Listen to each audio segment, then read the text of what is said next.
नमस्कार, vision IAS के news today के इस अंक में आप सभी का स्वागत है। इस अंक में हम आपके लिए लेकर आए हैं यूपीएससी परीक्षा की दृष्टि से महत्वपूर्ण कुछ अहम खबरें। इस अंक के साथ मैं हूं दिव्या तोमर। आइए सबसे पहले बात करते हैं इस अंक की हेडलाइंस के बारे में। विश्व बाघ दिवस के अवसर पर अखिल भारतीय बाघ अनुमान 2022 की विस्तृत रिपोर्ट जारी की गई। केंद्रीय वित्त मंत्री ने कहा कि भारतीय कंपनियां अंतर्राष्ट्रीय वित्तीय सेवा केंद्र में परिचालित विदेशी एक्सचेंजेस में अपने शेयर्स सूचीबद्ध कर सकती हैं। विदेश मंत्री ने कहा, भारत का सेमीकंडक्टर मिशन केवल घरेलू मांग की पूर्ति तक ही सीमित नहीं। विदेशी मामलों से संबंधित संसदीय स्थायी समिति ने भारत की सॉफ्ट पावर और सांस्कृतिक कूटनीति के लिए सरकार के कार्यों पर अपनी रिपोर्ट सौंपी। एक संसदीय स्थायी समिति ने प्रधानमंत्री ग्राम सड़क योजना पर अपनी रिपोर्ट प्रस्तुत की। प्रधानमंत्री ने कहा कि मातृभाषा में शिक्षा छात्रों के लिए सामाजिक न्याय के एक नए रूप की शुरुआत कर रही है। और आइए अब खबरों पर विस्तार से चर्चा करते हैं।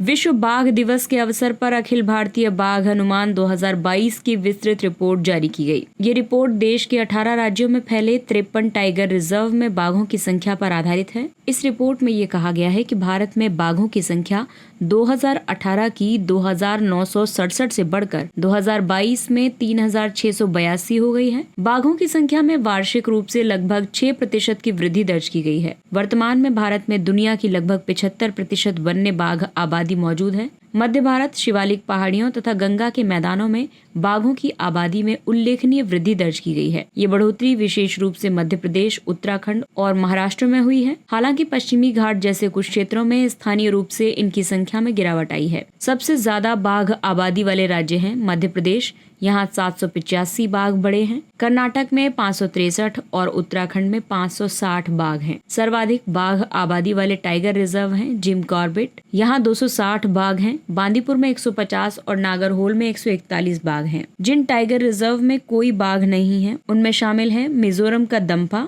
अरुणाचल प्रदेश का कमलांग, तेलंगाना का कवल, ओडिशा का सतकोसिया और महाराष्ट्र का सह्याद्री। रिपोर्ट के मुताबिक लगभग 35% टाइगर रिजर्व में तत्काल सुरक्षा उपाय करने, पर्यावासों की पुनर्बहाली करने और बाघों को फिर से बसाने की आवश्यकता है। इसके अलावा टाइगर रिजर्व के प्रबंधन प्रभावशीलता मूल्यांकन पर भी एक रिपोर्ट जारी की गई है। प्रबंधन प्रभावशीलता मूल्यांकन यानी MEE के आधार पर 51 टाइगर रिजर्व को 4 श्रेणियों में वर्गीकृत किया गया है। उत्कृष्ट श्रेणी में 12, बहुत अच्छी श्रेणी में 21, अच्छी श्रेणी में 13 और संतोषजनक श्रेणी में 5 हैं। प्रबंधन प्रभावशीलता मूल्यांकन की अगर हम बात करें तो इस मूल्यांकन के तहत ये आकलन किया जाता है कि राष्ट्रीय उद्यान, वन्यजीव अभ्यारण्य, संरक्षण रिजर्व, सामुदायिक रिजर्व और बाघ अभ्यारण्य जैसे संरक्षित क्षेत्रों का प्रबंधन कैसे किया जा रहा है। प्रबंधन प्रभावशीलता मूल्यांकन को संरक्षित क्षेत्रों पर IUCN विश्व आयोग के फ्रेमवर्क के आधार पर अपनाया गया है। MEE की शुरुआत 2006 में हुई थी,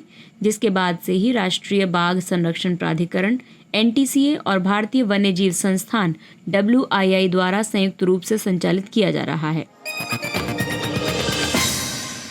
केंद्रीय वित्त मंत्री ने कहा कि भारतीय कंपनियां अंतर्राष्ट्रीय वित्तीय सेवा केंद्र में परिचालित विदेशी एक्सचेंजेस में अपने शेयर्स सूचीबद्ध कर सकती हैं। वित्त मंत्री के मुताबिक भारतीय कंपनियों को गांधीनगर की गिफ्ट सिटी में स्थित IFSC में प्रारंभिक लिस्टिंग के बाद विदेशी अधिकार क्षेत्र वाले 7 या 8 निर्धारित स्टॉक एक्सचेंजेस में लिस्टिंग की अनुमति दी जाएगी। वर्तमान में भारतीय कंपनियां घरेलू स्टॉक एक्सचेंजेस में सूचीबद्ध हुए बिना अपनी प्रतिभूतियों को सीधे विदेशी स्टॉक एक्सचेंजेस में सूचीबद्ध नहीं कर सकती हैं। वर्ष 2020 में केंद्र सरकार ने कंपनी अधिनियम में संशोधन किया था। इसके तहत भारतीय कंपनियों को अपनी प्रतिभूतियों को सीधे विदेशी स्टॉक एक्सचेंज में सूचीबद्ध करने की अनुमति दी गई थी। हालांकि अभी तक इससे संबंधित फ्रेमवर्क तैयार नहीं किया गया है। इसकी घोषणा महामारी राहत पैकेज के हिस्से के रूप में की गई थी। वर्तमान में भारतीय कंपनियां अमेरिकी डिपॉजिटरी रिसीट और ग्लोबल रिपोजिटरी रिसीट यानी GDR के जरिए ही विदेशों से धन जुटा सकती हैं। डिपॉजिटरी रिसीट यानी DR एक ऐसा साधन होता है जिसका घरेलू कंपनियां देश के बाहर से धन जुटाने के लिए उपयोग करती हैं। भारतीय कंपनियां अपने शेयर्स एक विदेशी बैंक को जारी करती हैं, जो इन शेयर्स के बदले में कंपनियों को डिपॉजिटरी रिसीट प्रदान करता है। GDR और ADR दोनों का ही उपयोग विदेशी बाजार से धन जुटाने के लिए किया जाता है। हालांकि ADR का व्यापार अमेरिकी स्टॉक एक्सचेंजेस में होता है, जबकि GDR का व्यापार ज्यादातर यूरोपीय एक्सचेंजेस में होता है। IFSC में प्रत्यक्ष लिस्टिंग का महत्व भी है। इससे गिफ्ट सिटी को वैश्विक वित्तीय केंद्र का दर्जा मिल सकेगा। इससे भारतीय कंपनियों को अधिक पूंजी जुटाने और बेहतर वैल्यूएशन प्राप्त करने में मदद मिलेगी। यह रिवर्स फ्लिपिंग को बढ़ावा देगा। इससे विदेश गई भारतीय कंपनियां वापस अपने देश में आ जाएंगी। रिवर्स फ्लिपिंग उन कंपनियों के स्वामित्व को वापस भारत में स्थानांतरित करने की प्रक्रिया है जिन्होंने पूर्व में अपने संपूर्ण स्वामित्व को एक विदेशी कंपनी को हस्तांतरित कर दिया था। IFSC गृह देश की अधिकारिता से बाहर के ग्राहकों को सेवा प्रदान करता है। ऐसे केंद्र सीमा पार वित्तीय उत्पादों और सेवाओं के प्रवाह का प्रबंधन करते हैं। ये फंड जुटाने, परिसंपत्तियों का प्रबंधन करने, वैश्विक पोर्टफोलियो का विविधीकरण करने, धन प्रबंधन करने आदि सहित कई सेवाएं प्रदान करता है। विदेश मंत्री ने कहा कि भारत का सेमीकंडक्टर मिशन केवल घरेलू मांग की पूर्ति तक ही सीमित नहीं है। विदेश मंत्री के मुताबिक ISM का लक्ष्य एक नई आपूर्ति श्रृंखला के निर्माण के लिए विश्व में सेमीकंडक्टर की मांग को भी पूरा करना है। आपको बता दें कि वर्तमान में वैश्विक सेमीकंडक्टर आपूर्ति श्रृंखला में ताइवान का प्रभुत्व है। ताइवान विश्व का 60% से अधिक सेमीकंडक्टर और 90% से ज्यादा सबसे एडवांस सेमीकंडक्टर का उत्पादन करता है। नई आपूर्ति श्रृंखला का महत्व इसलिए भी है क्योंकि चीन और ताइवान के बीच जारी सैन्य तनाव के और गंभीर होने की स्थिति में वैश्विक सेमीकंडक्टर आपूर्ति श्रृंखला खतरे में पड़ जाएगी। इससे दुनिया भर में बहुक्षेत्रीय डिजिटल अवसंरचनाओं का संचालन अवरुद्ध हो सकता है। चिप की कमी से कार, फोन और स्वास्थ्य देखभाल उपकरणों सहित कई उत्पादों एवं सेवाओं की कीमत बड़े पैमाने पर बढ़ सकती है। राष्ट्रीय सुरक्षा के लिए आवश्यक उपकरणों जैसे कि उपग्रह, स्टील्थ जेट और सुपर कंप्यूटर में एडवांस चिप का उपयोग किया जाता है। भारत द्वारा इस संबंध में कई पहले शुरू की गई। संयुक्त राज्य अमेरिका के साथ सेमीकंडक्टर आपूर्ति श्रृंखला पर एक समझौता ज्ञापन पर हस्ताक्षर किए गए। भारत अमेरिका के नेतृत्व वाली खनिज सुरक्षा साझेदारी में शामिल हुआ है। इसका उद्देश्य वैश्विक स्तर पर महत्वपूर्ण खनिजों की आपूर्ति श्रृंखला में सार्वजनिक और निजी निवेश को बढ़ावा देना है। भारत और अमेरिका ने महत्वपूर्ण और उभरती प्रौद्योगिकियों पर पहल शुरू की है। इंडिया सेमीकंडक्टर मिशन को डिजिटल इंडिया कॉर्पोरेशन के भीतर एक स्वतंत्र बिजनेस डिवीजन के रूप में स्थापित किया गया है। इसका उद्देश्य भारत को इलेक्ट्रॉनिक्स विनिर्माण और डिजाइन के लिए एक वैश्विक केंद्र बनाने के लिए एक जीवंत सेमीकंडक्टर और डिस्प्ले इकोसिस्टम का निर्माण करना है। विदेशी मामलों से संबंधित संसदीय स्थायी समिति ने भारत की सॉफ्ट पावर और सांस्कृतिक कूटनीति के लिए सरकार के कार्यों पर अपनी रिपोर्ट सौंपी है। विदेशी मामलों के मंत्रालय के मुताबिक सॉफ्ट पावर के तहत प्रलोभन और आकर्षण का उपयोग किया जाता है। इससे प्रतिस्पर्धा या संघर्ष के बिना दूसरों के व्यवहार में परिवर्तन लाया जा सकता है। भारत में सॉफ्ट पावर संसाधनों की एक व्यापक श्रृंखला मौजूद है जिसमें शामिल है भारतीय कला, साहित्य, व्यंजन, योग और पारंपरिक चिकित्सा, भारतीय सिनेमा और खेल, भारत का लोकतंत्र और इसका संविधान। इसके बावजूद भी सॉफ्ट पावर के समक्ष काफी चुनौतियां हैं। दरअसल समय पर पर्याप्त बजट आवंटित नहीं हो पाता है। इसके अलावा इस क्षेत्र में कार्य करने के लिए कुशल और समर्पित कार्यबल की कमी है। कई संस्थानों के बीच समन्वय की कमी है और इनकी भूमिकाएं भी परस्पर टकराती हैं। भारतीय सांस्कृतिक संबंध परिषद को प्राप्त कार्यों में स्पष्टता की कमी है। और आइए बात करते हैं समिति की सिफारिशों के बारे में। रिपोर्ट में सरकार से भारत की सॉफ्ट पावर के उपयोगों पर एक नीतिगत दस्तावेज तैयार करने के लिए कहा गया है। ICCR यानी भारतीय सांस्कृतिक संबंध परिषद का बजटीय आवंटन बढ़ाना चाहिए। साथ ही ये भी सिफारिश की गई है कि विदेश मंत्रालय और ICCR तथा अन्य संबंधित मंत्रालयों के बीच एक समन्वय तंत्र स्थापित करना चाहिए। रिपोर्ट के अनुसार सॉफ्ट पावर उपयोग की अंतर्राष्ट्रीय स्तर पर मौजूदा सर्वोत्तम प्रथा का औपचारिक अध्ययन प्राथमिकता के आधार पर किया जाना चाहिए। अवसंरचना और कुशल विशेषज्ञता के माध्यम से धार्मिक और चिकित्सा पर्यटन के लिए एक बहुआयामी दृष्टिकोण अपनाया जाना चाहिए। एक अध्ययन समूह का गठन करना चाहिए जो ICCR की कार्यप्रणाली का ब्रिटिश काउंसिल, अमेरिकन सेंटर आदि जैसे विदेशी समकक्षों की तुलना में मूल्यांकन कर सके। भारत द्वारा अपनी धार्मिक सॉफ्ट पावर कूटनीति को बढ़ावा देने के लिए कई कदम उठाए गए हैं, जैसे कि नालंदा विश्वविद्यालय का पुनरुद्धार, देश भर में धार्मिक पर्यटन सर्किट विकसित करना, अंतर्राष्ट्रीय योग दिवस, विस्तारित पड़ोसी देशों में धार्मिक विरासत स्थलों का संरक्षण, जैसे कंबोडिया में 12वीं शताब्दी के अंकोर वाट मंदिर, लाओस में वाट फू हिंदू मंदिर परिसर का संरक्षण। इसके अलावा ICCR अंतर्राष्ट्रीय सांस्कृतिक संबंधों को बढ़ावा देने की योजना, मौसम परियोजना आदि जैसी कई पहलें आरंभ की गई हैं और अतुल्य भारत पर्यटन अभियान की शुरुआत की गई है।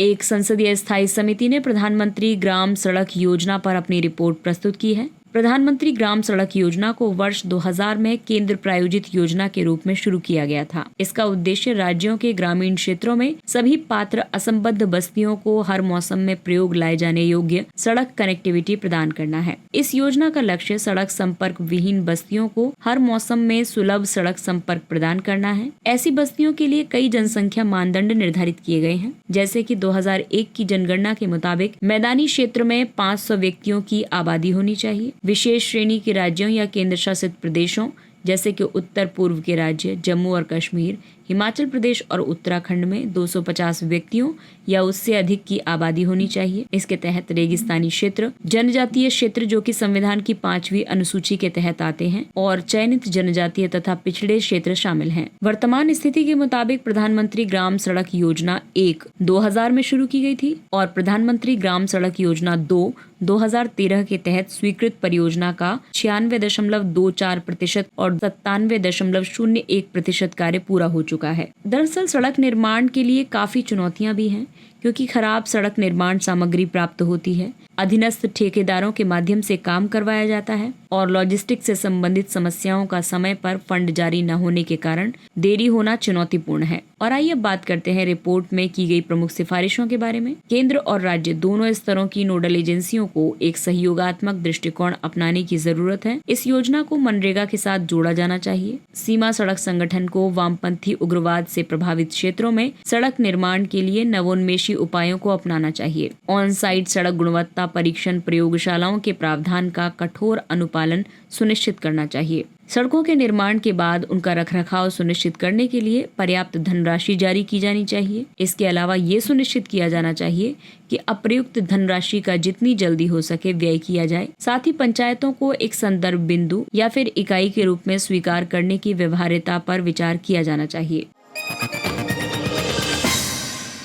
प्रधानमंत्री ने कहा है कि मातृभाषा में शिक्षा छात्रों के लिए सामाजिक न्याय के एक नए रूप की शुरुआत कर रही है। प्रधानमंत्री ने अखिल भारतीय शिक्षा समागम में मातृभाषा में शिक्षा प्रदान करने का समर्थन किया। इस समागम को राष्ट्रीय शिक्षा नीति 2020 की 3री वर्षगांठ के अवसर पर आयोजित किया गया। मातृभाषा में शिक्षा का महत्व इसलिए भी है क्योंकि ये समावेशी और गुणवत्तापूर्ण शिक्षा को बढ़ावा देती है, साथ ही ज्ञान प्राप्त करने में मौजूद अंतराल को कम करती है, जिससे कि सामाजिक न्याय सुनिश्चित होता है। ये भाषा और उसकी समझ के प्रति परस्पर सम्मान को बढ़ावा देती है, सांस्कृतिक और पारंपरिक विरासत के संरक्षण में मदद करती है, सीखने के परिणामों में सुधार करती है और आलोचनात्मक सोच तथा साक्षरता कौशल जैसे आवश्यक कौशल विकसित करती है। मातृभाषा में अपनाई जाने वाली चुनौतियां हैं अंग्रेजी को वरीयता देना, स्नातकों को उद्योग में नियोजन के दौरान कठिनाई का सामना करना पड़ता है। इसके अलावा शिक्षकों की पर्याप्त उपलब्धता न होना, नई शिक्षण सामग्री विकसित करने के लिए उच्च प्रारंभिक निवेश की आवश्यकता। अखिल भारतीय शिक्षा समागम में अन्य पहलों का शुभारंभ किया गया, जैसे कि प्रधानमंत्री स्कूल फॉर राइजिंग इंडिया यानी पीएम श्री योजना। पीएम श्री एक केंद्र प्रायोजित योजना है। इसके तहत स्थापित विद्यालय राष्ट्रीय शिक्षा नीति 2020 के सभी घटकों को प्रदर्शित करेंगे और अनुकरणीय विद्यालयों के रूप में कार्य करेंगे। साथ ही ये विद्यालय अपने आसपास के अन्य संस्थानों को भी मार्गदर्शन प्रदान करेंगे। शिक्षा मंत्रालय ने उल्लास यानी understanding life long learning for all in society app launch किया है। ये मोबाइल ऐप एनसीईआरटी के दीक्षा पोर्टल के माध्यम से विविध शिक्षण संसाधनों से जुड़ने के लिए विद्यार्थियों को एक डिजिटल गेटवे उपलब्ध करवाता है। इसके अलावा मातृभाषा में शिक्षा को बढ़ावा देने के लिए और भी कई पहलें शुरू की गई हैं, जैसे कि शिक्षा का अधिकार अधिनियम 2009 जो कि शिक्षा के माध्यम के रूप में मातृभाषा पर बल देता है। राष्ट्रीय पाठ्यक्रम फ्रेमवर्क 2022 में बुनियादी चरणों के लिए 8 वर्ष की आयु तक शिक्षा के प्राथमिक माध्यम के रूप में मातृभाषा के रूप में उपयोग की सिफारिश की गई। संविधान की 8वीं अनुसूची की भाषाओं में लिखित अलग अलग विषयों की पाठ्यपुस्तकों का अनुवाद करने के लिए राष्ट्रीय अनुवाद मिशन शुरू किया गया। इसके अलावा निपुण भारत मिशन शिक्षण अधिगम प्रक्रिया और सीखने की सामग्री में मातृभाषा को अपनाने का सुझाव देता है। एनईपी 2020 में कम से कम कक्षा 5 तक अधिमान्य रूप से कक्षा 8 और उससे आगे तक शिक्षा के माध्यम के रूप में मातृभाषा या स्थानीय भाषा पर बल दिया गया है। और आइए अब बात करते हैं कुछ अन्य महत्वपूर्ण सुर्खियों के बारे में। विद्युत वितरण कंपनियां, डिस्कॉम्स की वित्तीय स्थिति में सुधार करने के उपाय। विद्युत मंत्रालय ने डिस्कॉम्स की वित्तीय स्थिति में सुधार करने के लिए कई अतिरिक्त उपाय अधिसूचित किए हैं। इन उपायों में शामिल हैं सरकार लेखांकन, रिपोर्टिंग, बिलिंग और राज्यों द्वारा डिस्कॉम्स को सब्सिडी के भुगतान की प्रक्रिया को सुव्यवस्थित करेगी। डिस्कॉम्स त्रैमासिक रिपोर्ट प्रस्तुत करेंगे और राज्य विद्युत विनियामक आयोग इन रिपोर्ट्स की जांच करेंगे। टैरिफ निर्धारण के लिए समग्र तकनीकी और वाणिज्यिक हानि में कमी की दिशा को राज्य आयोगों द्वारा अनुमोदित किया जाएगा। इसके अलावा AT&C हानियां, ऊर्जा क्षति और वाणिज्यिक हानि का संयोजन है। Atlantic meridional overturning circulation. हाल ही में हुए अध्ययन के मुताबिक AMOC का 2025 से 2095 के बीच 95% निश्चितता के साथ पतन हो जाएगा। Atlantic meridional overturning circulation Atlantic महासागर में समुद्री धाराओं की एक प्रणाली है। ये उष्णकटिबंध से उत्तरी ध्रुव की ओर गर्म जलधाराओं को प्रसारित करती है, साथ ही ठंडे, खारे और सघन जल को उष्णकटिबंध तथा दक्षिण ध्रुव की ओर विस्तारित करती है। AMOC के धीमा होने के कई परिणाम हैं, जैसे कि इससे संयुक्त राज्य अमेरिका के पूर्वी तट पर समुद्री स्तर में वृद्धि होगी, उत्तरी गोलार्ध में तापमान कम हो जाएगा और यूरोप में कम वर्षा होगी। ये सूखे का कारण बनेगा। इसके अलावा महासागरीय धाराएं, गुरुत्वाकर्षण, पवन और जल घनत्व द्वारा संचालित समुद्री जल का निरंतर, पूर्वानुमानित और दिशात्मक प्रवाह है। क्रिप्टोबायोसिस। हाल ही में वैज्ञानिकों ने कुछ अति सूक्ष्म कृमियों को फिर से जीवित किया है। ये कृमि क्रिप्टोबायोसिस की अवस्था में पहुंचकर 46,000 वर्षों से साइबेरियन परमाफ्रॉस्ट में जमे हुए थे। क्रिप्टोबायोसिस किसी जीव की वो दशा है जब उसमें जीवन का कोई भी लक्षण दिखाई नहीं देता, साथ ही उसकी चयापचय गतिविधि मुश्किल से मापने योग्य हो जाती है या फिर विपरीत रूप से रुक जाती है। इस अवस्था में जीव जल और ऑक्सीजन की पूर्ण अनुपस्थिति में जीवित रह सकता है और अन्य चरम परिस्थितियों का सामना कर सकता है। हालांकि चयापचय जीवन की एक परिभाषित विशेषता है, इसीलिए क्रिप्टोबायोसिस को किसी जीव की अस्थायी मृत्यु भी कहा जाता है। कोशिका मुक्त DNA, CFDNA। CFDNA nucleic acid के छोटे छोटे टुकड़े हैं। ये कोशिकाओं से निकलते हैं और कोशिका के बाहर प्लाज्मा, मूत्र और प्रमस्तिष्क मेरु द्रव यानी सेरेब्रोस्पाइनल फ्लूइड के रूप में शरीर के तरल पदार्थों में पाए जाते हैं। ऑटो इम्यून रोग, कैंसर जैसे रोग की स्थितियों में रक्त में CFDNA की मात्रा बढ़ जाती है। CFDNA का उपयोग अगर हम देखें तो इससे भ्रूण में आनुवंशिक विषमताओं का पता लगाया जा सकता है। ये कैंसर का पता लगाने, निदान और उपचार में सहायक हो सकता है। अंग प्रत्यारोपण के बाद प्रतिरक्षा प्रतिक्रिया की निगरानी करने में और बायोमार्कर के रूप में उपयोग किया जा सकता है। उपग्रहों की डीऑर्बिटिंग। भारतीय अंतरिक्ष अनुसंधान संगठन ने सिंगापुर के DSSAR उपग्रह और अन्य 6 उपग्रहों को ले जाने वाले PSLV C56 का सफलतापूर्वक प्रक्षेपण किया है। इस प्रक्षेपण के साथ ही चौथे चरण की डीऑर्बिटिंग प्रयोग का भी आयोजन किया गया था। उपग्रहों की डीऑर्बिटिंग एक तकनीक है। इसके तहत उपग्रहों को निपटान कक्षा में स्थानांतरित कर दिया जाता है। मतलब यह है कि उन्हें सक्रिय उपग्रहों वाली कक्षा से 200 मील की दूरी पर स्थित कक्षा में भेज दिया जाता है। डीऑर्बिटिंग की प्रक्रिया निष्क्रिय और सक्रिय दोनों प्रणालियों के माध्यम से हो सकती है। निष्क्रिय प्रणाली में एकीकृत अंतरिक्ष यान का उपयोग किया जाता है, वहीं सक्रिय प्रणाली में उपग्रहों को निपटान कक्षा में स्थानांतरित किया जाता है। डीऑर्बिटिंग के इस प्रयोग से अंतरिक्ष में मौजूद मलबे में कमी लाई जा सकती है और साथ ही अंतरिक्ष का संधारणीय उपयोग सुनिश्चित किया जा सकता है।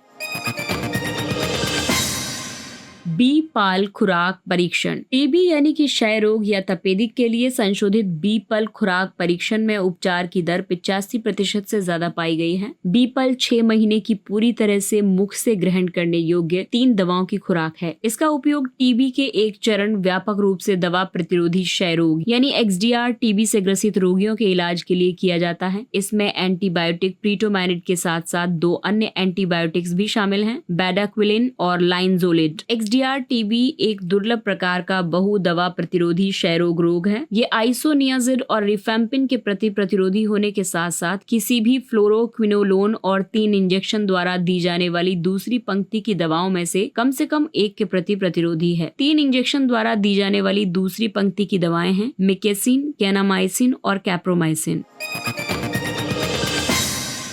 Direct methanol fuel cells. जब कोबाल्ट और प्लेटिनम की मिश्र धातु को मैग्नीज के साथ मिलाया गया तो उसे DMFCs यानी डायरेक्ट मेथनॉल फ्यूल सेल्स में एक प्रभावी उत्प्रेरक के रूप में पाया गया। DMFCs विद्युत रासायनिक ऊर्जा को रूपांतरित करने वाला एक उपकरण है। ये तरल मेथनॉल की रासायनिक ऊर्जा को सीधे विद्युत ऊर्जा में परिवर्तित करता है। DMFCs में उच्च ऊर्जा घनत्व, अधिक दक्षता और कम परिचालन तापमान होता है। साथ ही इनका परिचालन भी अधिक सुरक्षित होता है क्योंकि ये तरल ईंधन पर आधारित होते हैं। इसका उपयोग छोटे वाहनों के लिए वैकल्पिक ऊर्जा स्रोत तथा mobile phone, digital camera, laptop और अन्य छोटे इलेक्ट्रॉनिक गैजेट के लिए बैटरी चार्जर के रूप में उपयोग किया जा सकता है।